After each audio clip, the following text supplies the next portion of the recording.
கர்த்தரை ஆராதிக்கிற ஒரு தேவனுடைய மனுஷன், தேவனை ஆராதிக்கிற ஒரு தேவனுடைய மனுஷன்.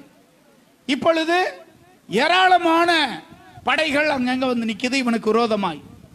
இந்த தேவனை ஆராதிக்கிற அந்த மனுஷன் தேவன் அண்டை போகிறான்.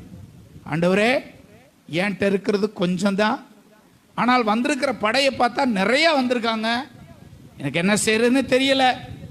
நீங்க தான் ஒரு அற்புதம் செய்யணும் ஆண்டவரே, நீங்க தான் ஒரு அற்புதம் செய்யணும் ஆண்டவரே. யோசபாத்து எடுத்த ஆயுதம் என்ன தெரியுமா? ஜனங்களை எழுப்பினான், பாடகர்களை முன்னே நிறுத்தினான், தன்னுடைய படை வீரர்கள்லாம் வர சொன்னான். முதல்ல நிக்கிறவங்க யாரு? பாடகர்கள். முதல்ல நின்றவங்க எக்காலம் ஊத்துறவங்க, பாடி துதிக்கிறவங்க. எப்பா, நான் சொல்ற நேரத்தில் நீங்க எல்லாரும் ஒருமித்து என்ன செய்யணும்? எக்காலங்களை ஊதி பாடல் பாடி கர்த்தரை